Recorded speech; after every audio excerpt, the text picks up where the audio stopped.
আমাদের আজকের মুভি মহারাজা শুরুই হয় একটা ডাস্টবিন চুরি দিয়ে। ডিরেক্টর নিথিলাম স্বামীনাথন এই গল্প কোথায় নিয়ে গেছেন তা ভাবলেও আপনার গা শিউরে উঠবে। আর বিজয় সেতুপতি ও অনুরাগ কাশ্যপের অভিনয় আপনাকে এতটাই মন্ত্রমুগ্ধ করবে যে আপনি অবাক হয়ে যাবেন। চলুন তবে শুরু করি মহারাজা। মুভির শুরুতেই আমরা একটা সেলুন দেখতে পাই। আমাদের মুভির মেইন ক্যারেক্টার মহারাজা এখানে কাজ করে। ও একজন নাপিত। সেলুনে এসে ও মালিকের কাছে একদিনের ছুটি চায়, কারণ মহারাজা ওর স্ত্রী আর বাচ্চাকে নিয়ে ঘুরতে যাবে। সেলুন মালিক বিরক্ত হয়ে বলে, আমারও তো বউ বাচ্চা আছে, আমার তো এত ছুটি লাগে না। আর অমন মুখ কালা করে থাকলে দোকানে একটা কুত্তাও আসবে না। ঠিক তখনই একজন লোক একটা কুকুর নিয়ে আসে। লোকটা হেসে বলে, কুকুর না, আমার চুল কাটাবো। পরদিন দেখা যায় মহারাজা ওর মেয়ের জন্য একটা খেলনা কিনছে। খেলনার দোকান ওর বাসার ঠিক উল্টো পাশে।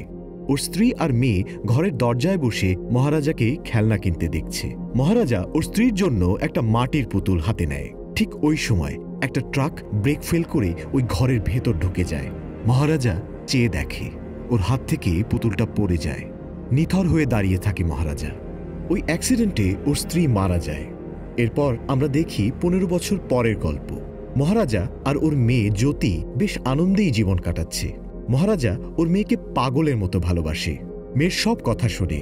ও যখন যা চায় মহারাজা সবই এনে হাজির করে। মহারাজা আর জ্যোতি বাদে ওদের ঘরে আর একজন আছে। ওর নাম লক্ষ্মী। ও কোনো মানুষ না, ও একটা ডাস্টবিন। যদিও ওরা ওকে মানুষের মতোই দেখে, গোসল করায়, তিলক লাগায় এবং ওকে নিয়ে পুজোও করে। এই লক্ষ্মীর কারণেই জ্যোতি সেদিন বেঁচে গিয়েছিল। জ্যোতি ক্লাস 10-এ পড়ে। লেখাপড়ার থেকে স্পোর্টসেই বেশি মনোযোগ, তাই ওর স্পোর্টস টিচার ওকে অনেক আদর করে। একদিন হলো কি, জ্যোতির স্কুলের প্রিন্সিপাল জ্যোতি আর মহারাজাকে তার চেম্বারে ডাকল। প্রিন্সিপাল বলল, জ্যোতি ওদের স্কুলের প্রোগ্রামে চিফ গেস্টের ওয়েলকাম ড্রিঙ্কসে মদ মিশিয়ে দিয়েছে। জ্যোতিকে প্রিন্সিপাল অনেক গালাগাল দিল। এর মধ্যেই জ্যোতির স্পোর্টস টিচার আরেকটা ছেলেকে নিয়ে আসলো আর প্রিন্সিপালকে ভিডিও দেখালো যে এই ছেলেই আসলে মদ মিশিয়েছে, জ্যোতি না। ভুল হওয়ার পরও প্রিন্সিপাল জ্যোতিকে বলল, এরপর কিছু করলে টিসি দিয়ে দেব। আসলে মহারাজা নাপিত তো, তাই প্রিন্সিপাল তাকে কোনো পাত্তা দিচ্ছে না। বকাঝকা শেষে প্রিন্সিপাল সবাইকে বের হয়ে যেতে বলে। মহারাজা ওখানে ঠায় দাঁড়িয়ে প্রিন্সিপালকে বলে, আমার মেয়ের কোনো দোষ ছিল না, আপনি ওকে শুধু শুধু গালাগাল দিলেন। এখন আপনার উচিত ওর কাছে ক্ষমা চাওয়া। প্রিন্সিপাল রেগে বলে, আমি ক্ষমা চাইব তোর মেয়ের কাছে? তুই চিনিস আমি কে? মহারাজা বলে, এগুলো দিয়ে কি হবে স্যার, আমার বাচ্চা অনেক কষ্ট পেয়েছে, প্লিজ ওর কাছে ক্ষমা চান। প্রিন্সিপাল রেগে সিকিউরিটি ডাকে। সিকিউরিটি এসে মহারাজাকে নিয়ে যেতে থাকে। মহারাজা একটা পোল শক্ত করে ধরে আর বলতে থাকে, দয়া করে ক্ষমা চান স্যার। সিকিউরিটি গার্ডগুলো ওকে টানা হ্যাচড়া শুরু করলে দেখা যায় পোলটি ভেঙে পড়ার মতো অবস্থা। এসব দেখে প্রিন্সিপাল বুঝে যায় তাকে ক্ষমা চাইতেই হবে। প্রিন্সিপাল জ্যোতির কাছে ক্ষমা চায়। এরপর মহারাজা ওর মেয়েকে নিয়ে চলে যায়। কিছুদিন পর জ্যোতি স্পোর্টস ক্যাম্পের জন্য 1 সপ্তাহের ট্রিপে যায়। যাওয়ার আগে বলে যায় যে লক্ষ্মী মানে ডাস্টবিনের ভালো করে খেয়াল রাখতে। এর পরের দৃশ্যে দেখি মহারাজার ঘর লণ্ডভণ্ড আর সে এক কোণায় বেহুশ হয়ে পড়ে আছে।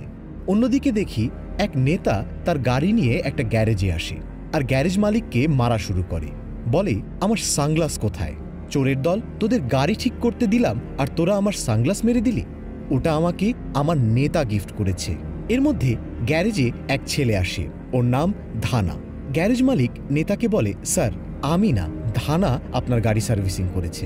তারপর নেতা ধানাকে মারা শুরু করে। অনেক মার মেরে বলে, 24 ঘন্টার মধ্যে আমার সানগ্লাস ফেরত দিবি, না হলে তুই শেষ। এরপর নেতা চলে যায়। এদিকে রাগে ফুঁসতে থাকে ধানা। রাতে নেতা বারে মদ খেতে থাকে ওর সাঙ্গপাঙ্গ নিয়ে। ধানা সানগ্লাস হাতে বারে ঢোকে। এরপর ওই নেতাকে দেখিয়ে সানগ্লাসটি ভেঙে ফেলে। নেতা ওর দিকে তেড়ে আসলে ও একটা মদের বোতল নেতার মাথায় বসিয়ে দেয়।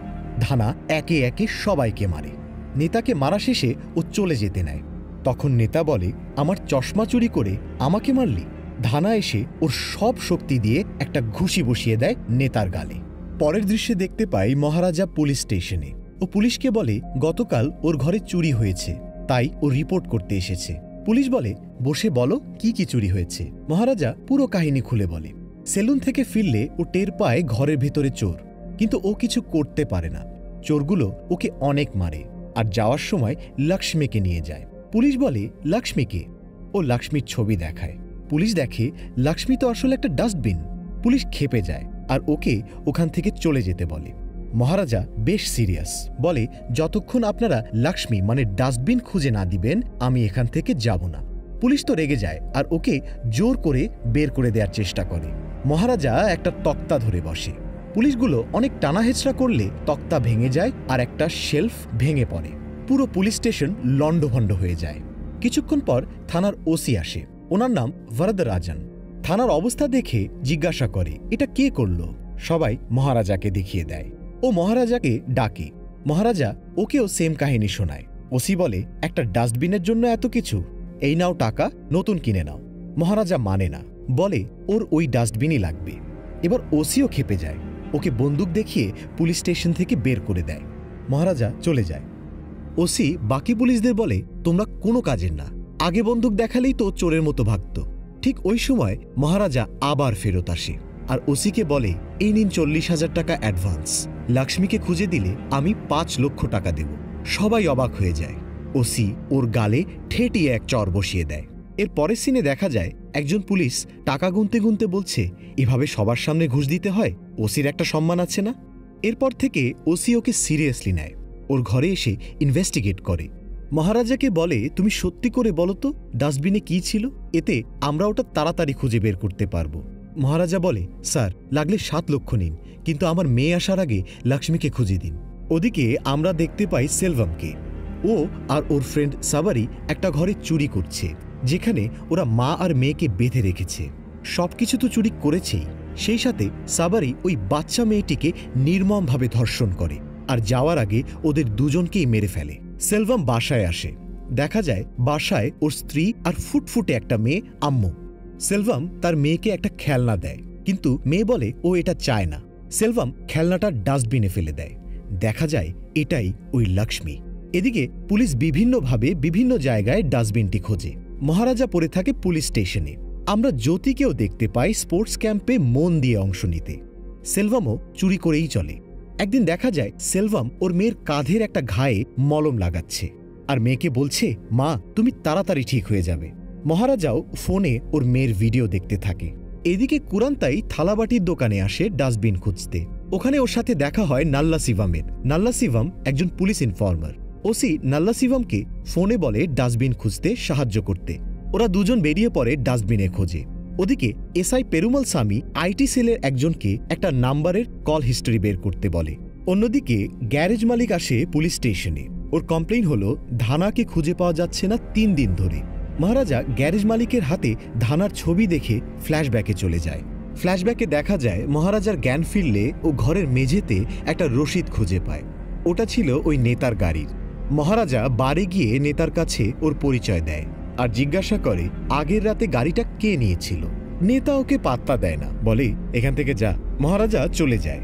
এর মধ্যেই ধানা এসে নেতাকে মারে। মহারাজা পাশ থেকে চুপ করে তা দেখে। নেতা যখন ধানাকে বলে চোর, আমার গাড়ি থেকে সানগ্লাস চুরি করেছিস, এ কথা শুনে মহারাজা বুঝে ফেলে ওই 3 চোরের একজন ধানা। ও ধানার পিছু নেয়। ধানার আড্ডায় পৌঁছালে ধানার সাঙ্গপাঙ্গরা ওকে মারে। এক পর্যায়ে মহারাজা ক্ষেপে গিয়ে ওদের সবাইকে খুর দিয়ে আঘাত করতে থাকে। চলে ভয়ানক মারামারি। মহারাজা ধানাকে একটা মেশিনে গেঁথে ফেলে আর জিজ্ঞাসা করে তোর সাথে আর কে ছিল। ধানা বলে তুই আমাকে বললেও মারবি, না বললেও মারবি।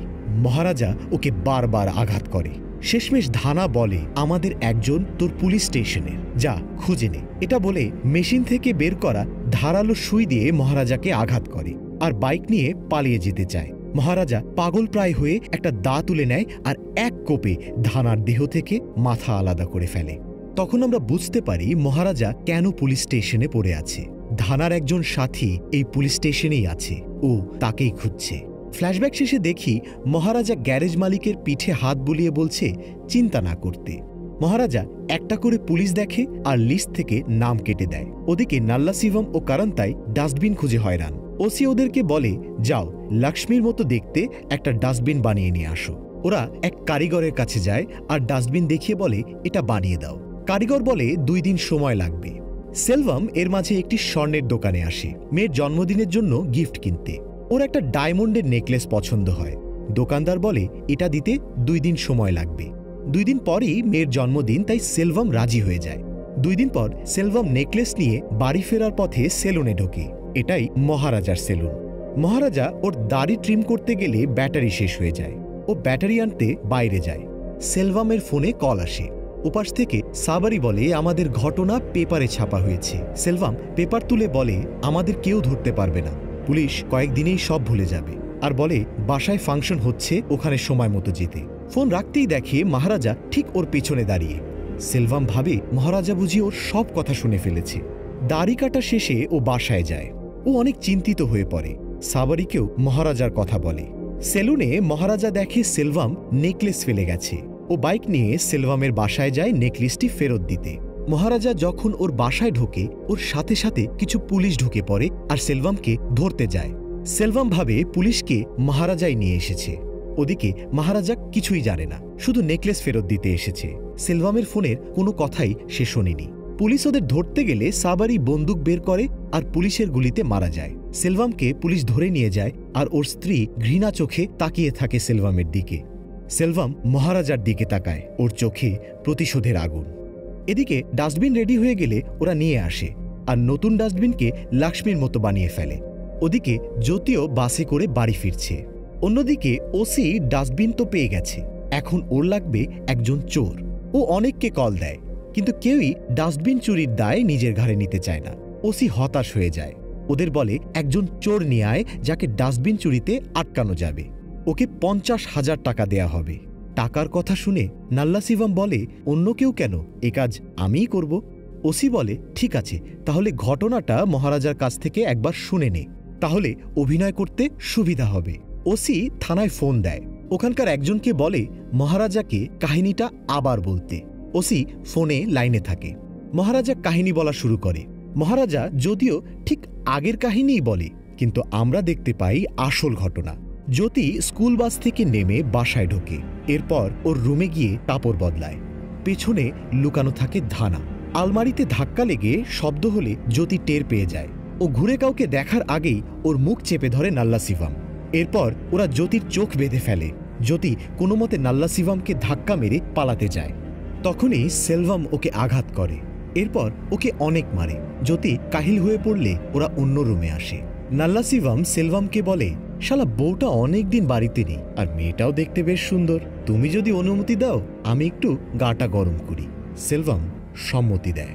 এরপর নাল্লাসিভাম রুমে ঢোকে। ওর হয়ে গেলে ধানাও রুমে চলে যায়। ধানা বের হলে ওরা অপেক্ষা করে মহারাজার। আসলে সেলভাম মহারাজাকে খুন করে প্রতিশোধ নিতে এসেছিল, কিন্তু মহারাজা মেয়ের জুতো কেনার জন্য দোকানে আটকে যায়। ওরা আর অপেক্ষা করে না, ধানা জ্যোতিকে মারতে যায়। নাল্লাসিভাম তখন বলে, মেরেই তো ফেলবে, তাহলে আরেকবার হয়ে আসি। নাল্লাসিভাম আবারও রুমে ঢোকে। ও বের হলে ধানা জ্যোতিকে মারতে যায়। সেলভাম বলে, না, মারা লাগবে না। এরপর ওরা চলে যায়। এদিকে মহারাজা পুলিশ স্টেশনে ডাস্টবিনের কাহিনীটা বলা শেষ করে। ওর চোখে অশ্রু। ও যখন চলে যেতে থাকে তখন একজন পুলিশ বলে, মহারাজা তুমি এখানে আর যাই হোক ডাস্টবিনের জন্য আসুনি। ওদিকে নাল্লাসিভাম কাহিনী শোনে আর বুঝে ফেলে মহারাজা আসলে ওর কাহিনী বলেছে। নাল্লাসিভাম ওসিকে বলে, কাজটা আমি না করি, কিন্তু ওসি ক্ষেপে যায়। চাপের মুখে নাল্লাসিভাম রাজি হয়ে যায়। ওইদিন সেলভামরা চলে যাওয়ার পর মহারাজা বাসায় আসে আর জ্যোতিকে ওই অবস্থায় পায়। ও তাড়াতাড়ি জ্যোতিকে হসপিটালে নিয়ে যায়। জ্যোতির জ্ঞান ফিরলে মহারাজাকে বলে, বাবা, আমার তো কোনো দোষ ছিল না, তাহলে আমার সাথে ওরা এমন করলো কেন? আর মহারাজাকে অনুরোধ করে বলে, আমার এই অবস্থার জন্য যে দায়ী, আমি ওর সাথে কথা বলবো, ওকে এনে দাও। মহারাজা অসহায় হয়ে কাঁদে। জ্যোতি বলে, ওদের 3 জনের একজনের পিঠে বড় একটা টিউমার ছিল, এজন্যই মহারাজা পুলিশ স্টেশনে সবার পিঠে ওই টিউমারটি খুঁজে বেড়াত। এখানে আমরা দেখতে পাই পুরোটা সময় ধরে লক্ষ্মী জ্যোতির বেডের নিচেই ছিল। পরদিন ওসি নাল্লাসিভাম আর ফেক ডাস্টবিন নিয়ে মহারাজার বাসায় হাজির হয়। মহারাজা জানে ওটা ফেক লক্ষ্মী, তাই পাত্তা দেয় না।